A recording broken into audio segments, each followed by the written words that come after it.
So after you have practiced with those condensed and line angles, let's move on to resonance. So as was mentioned in Wednesday's lecture, Lewis structures are really just one way of depicting the bonding. And so all of these other condensed and line angles are still just structures, and they're just a model for depicting bonding.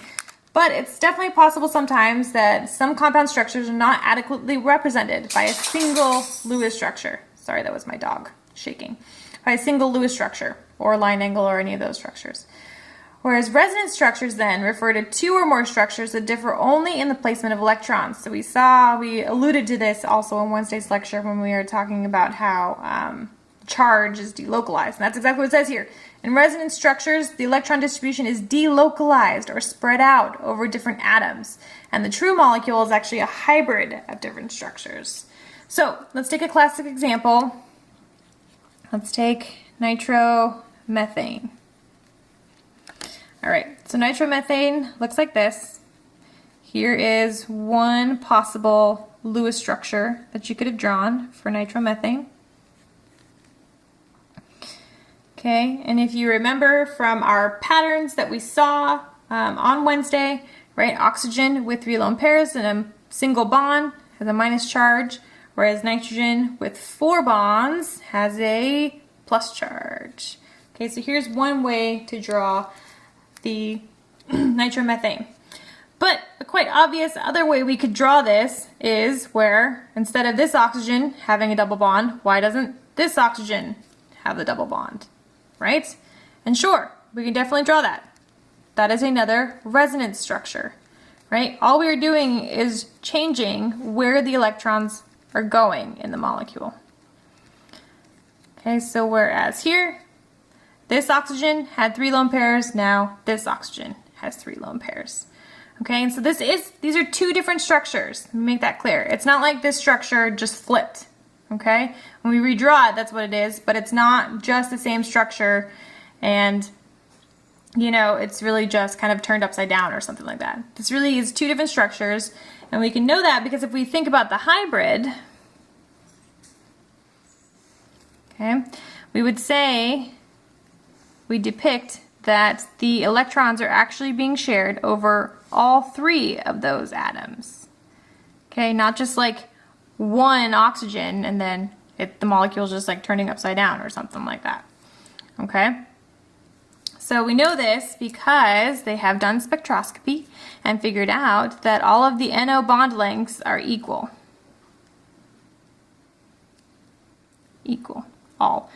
Both of the NO bond lengths are equal, right? So if it's really just one structure and it's just kind of turning up and down, then that would still imply that only one of these bonds would be shorter, the double bond, okay? But really all the 2 bond lengths are equal, and that is indicated, or that is because the electrons are being shared among all 3 of those atoms.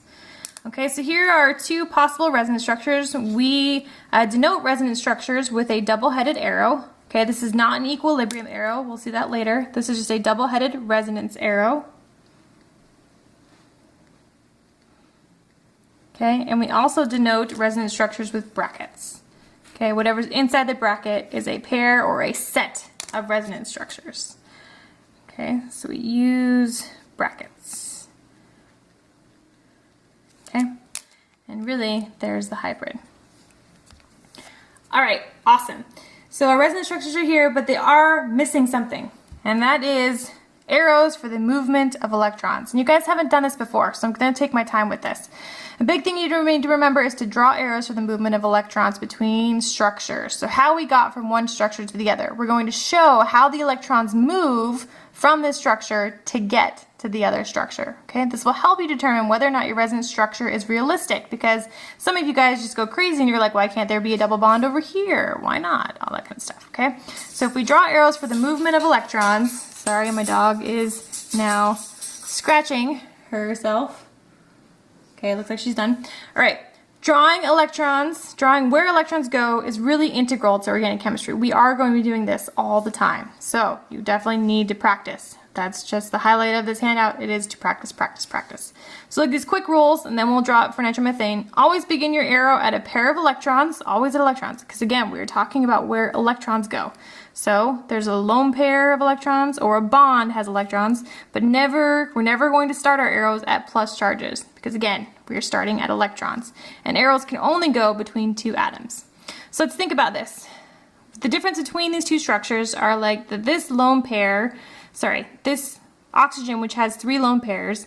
Now this oxygen up here has 3 lone pairs. So essentially what's happened is that one of these lone pairs has kind of gone up to the other oxygen. But the thing is, we can't just hop from atom to atom. You have to go through the atom framework, okay? Electrons can't just jump through space. Sorry again.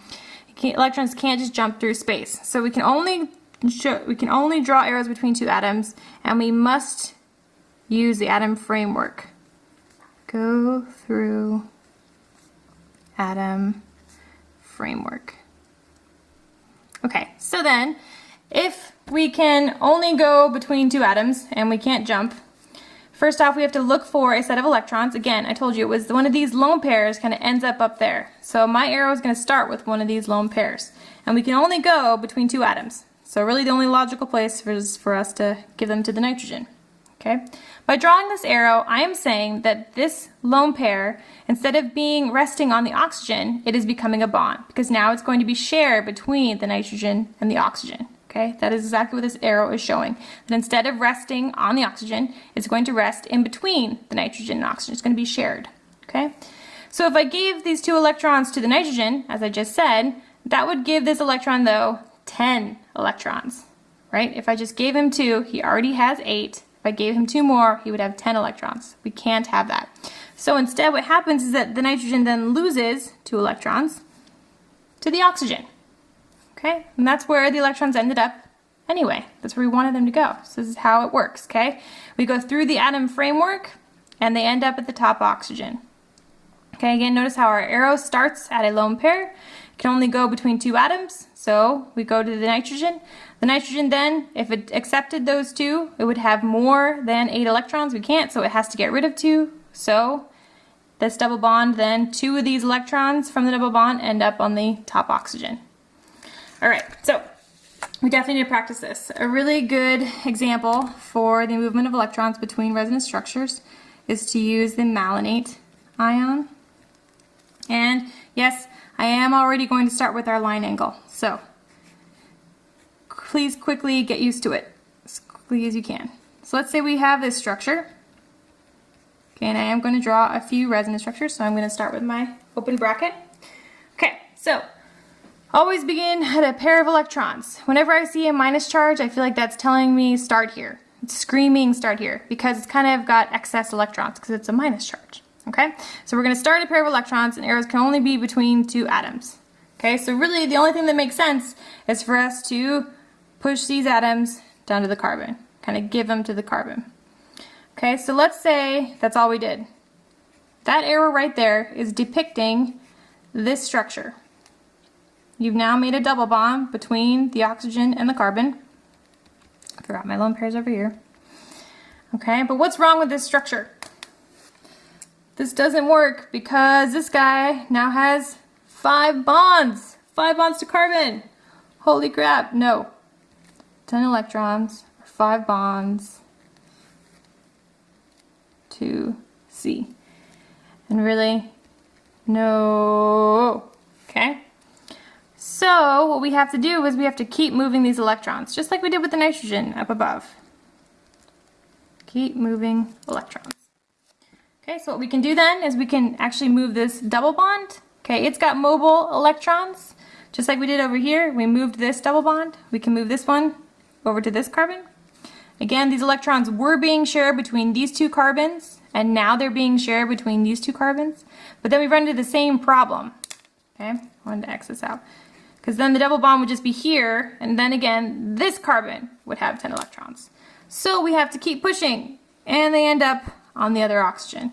And so even if you don't know how to move electrons, you could have possibly predicted that this would be another resonance structure. And so this is just showing you how we can actually get there via the movement of electrons.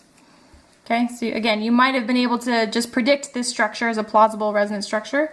And if we just show the movement of electrons, we can see how the electrons are moving actually to get to this second structure. Okay, there's actually one more that we can draw.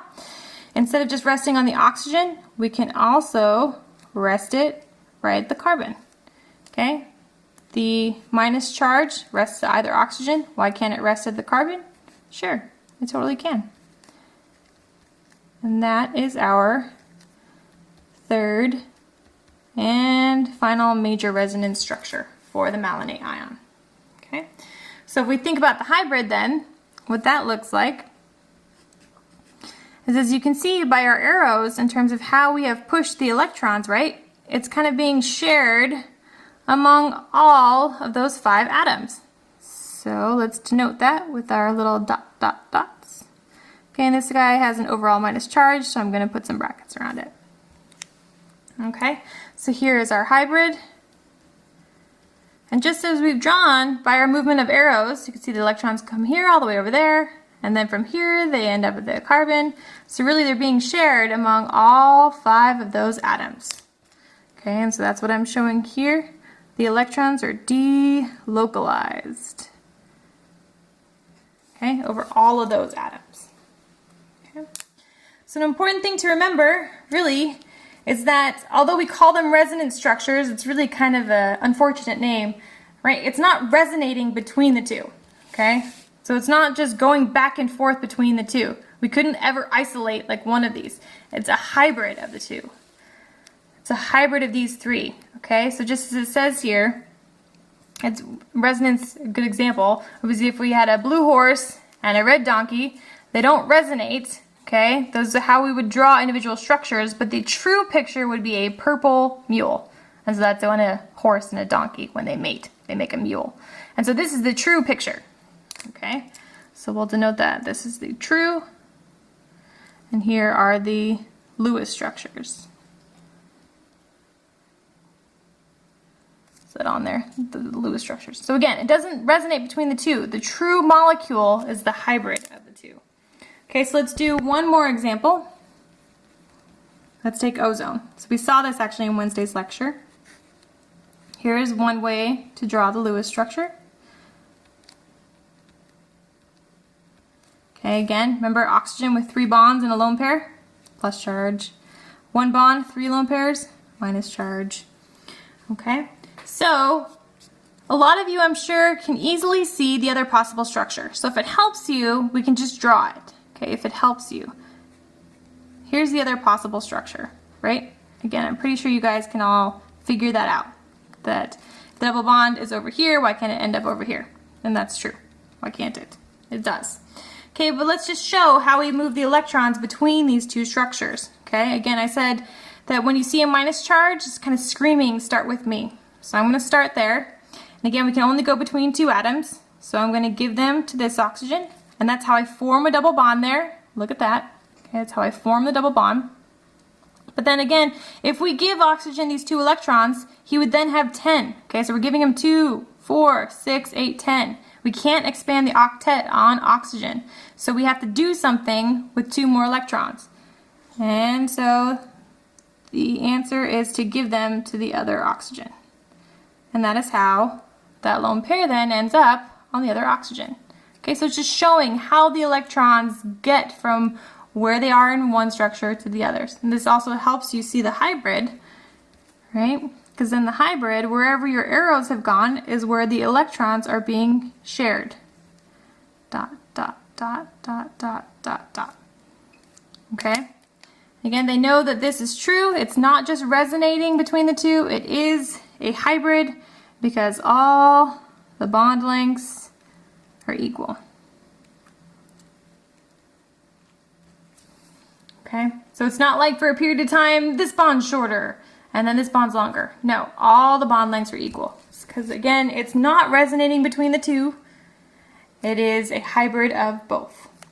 Okay, so while the actual depiction of the molecule is the hybrid of the different resonance structures, it's the hybrid, not all resonance structures are created equal. Okay, so it's not like though that the molecules spend more time in one over the other.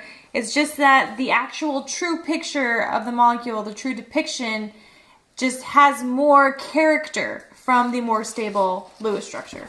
So for instance, it says that their more stable resonance forms are closer representations of the real molecule. So it says here the mule may be a bit more indigo with more horse-like qualities. So if we go back to our example from before, our analogy, right? So let's say maybe the horse is a bit more stable of a resonance structure, of a Lewis structure, than the donkey. Then perhaps our true picture will be a bit more indigo. It'll have a bit more blue with more horse-like qualities. Okay, so again, it's not like it's spending more time as a horse. It just, the actual depiction, the actual molecule has a few more, it just is a bit more character from the stable structure, the more stable structure. So what makes the resonance structures more stable? Well, which ones contribute the most? And the answer are in these qualifiers and in this order. Okay, so number 1, the structure that satisfies the octet rule for all the elements contributes most, followed by the one with the smallest separation of oppositely charged atoms, and then last, the negative charge resides in the most electronegative atoms. So the most stable resonance structure, again, the hybrid will have more of its character based on the most stable resonance structure. So let's take this example. I'm going to have multiple structures here.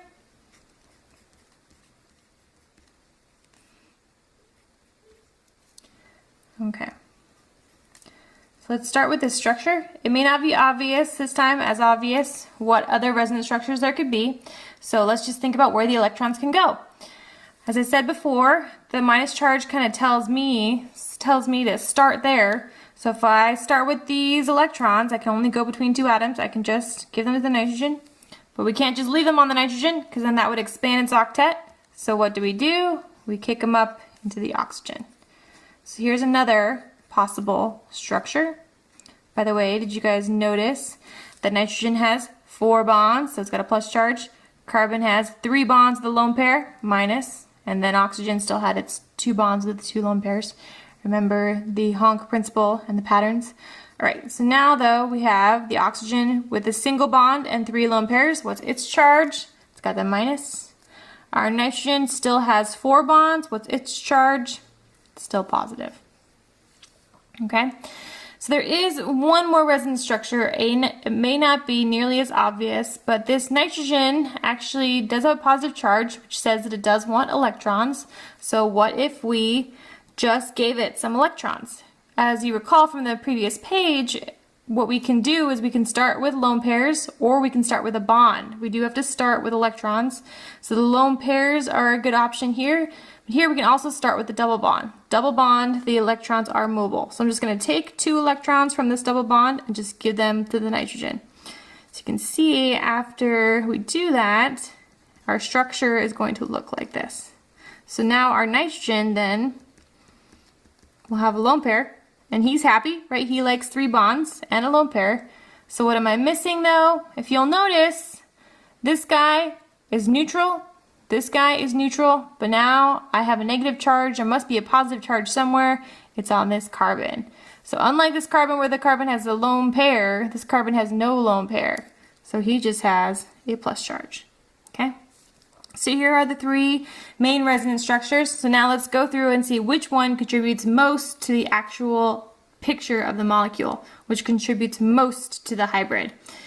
All right, so first up, the structure that satisfies the octet rule for all the elements contributes most. Do we have all the octets? Yes, absolutely. Okay, how about this one? All octets? Yes.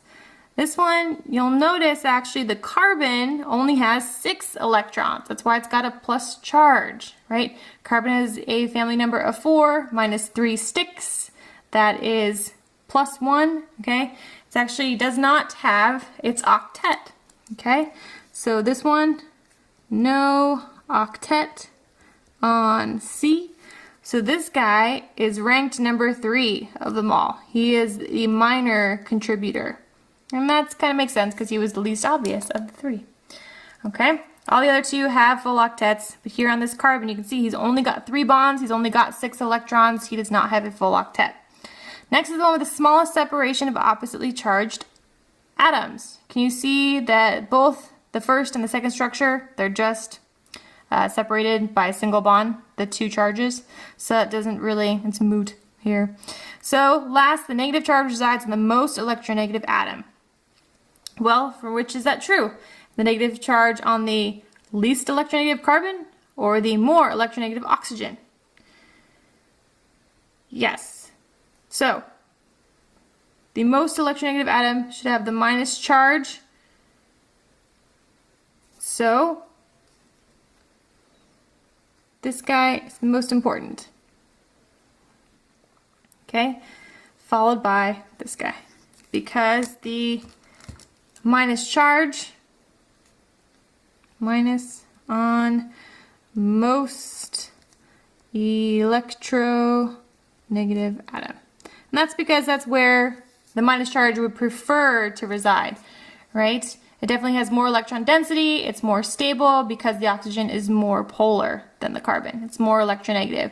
So the electrons are more stable on the more electronegative atom. Okay, so this guy is the major contributor. This guy's kind of the middle, and here's the minor contributor. I can label him in black if we want to make it official. All right, I think that's all we have time for today. We will pick up from here on Monday.